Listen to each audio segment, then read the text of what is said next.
Hello, welcome to my channel. আজকে একটা বড় ভিডিও নিয়ে তোমাদের সাথে চলে এলাম।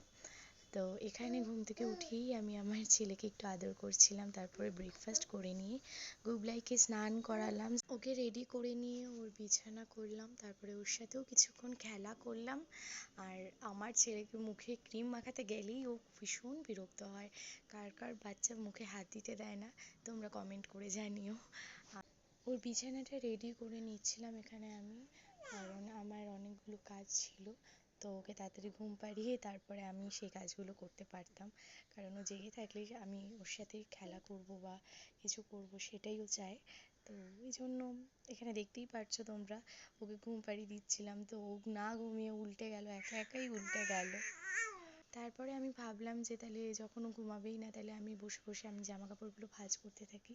তো ওর সাথে গল্প করতে করতে আমি এখানে আমার কাজগুলো করে নিচ্ছিলাম, আর ও একা আপন মনে খেলা করছিল।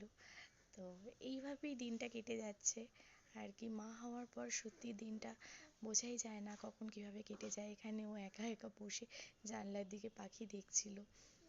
ঘর গোছানো থাকলে মনটাও ভালো লাগে। তো ওইভাবেই আমি আমার ঘরটাকে গুছিয়ে নিচ্ছিলাম। গুবলাই ততক্ষণে ঘুমিয়ে গেছিলো, ও একা একাই ঘুমিয়ে যায়, ওকে আমার কখনো ঘুম পাড়িয়ে দিতে হয় না। তো এখানে আমি একটু ঘোল খেয়ে নিলাম, ঘোল খেয়ে আমি স্নান করতে যাওয়ার আগে একটু স্কিন কেয়ার করে নিচ্ছিলাম।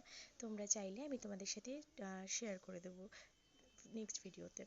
এখানে পাট পাতার শাক করেছিল দুপুরে, আর গিলা মেটের চচ্চড়ি করেছিল। বই পড়ছিলাম, কারণ একটু নিজের জন্য সময় বার করাটা খুবই টাফ হয়ে দাঁড়ায় বাচ্চা হওয়ার পর। এখানে ওর সাথে খেলা করে ওকে খাইয়ে একটু ঘুম পাড়িয়ে দিলাম। সন্ধেবেলা একটু ফেস ম্যাসাজ নিচ্ছিলাম।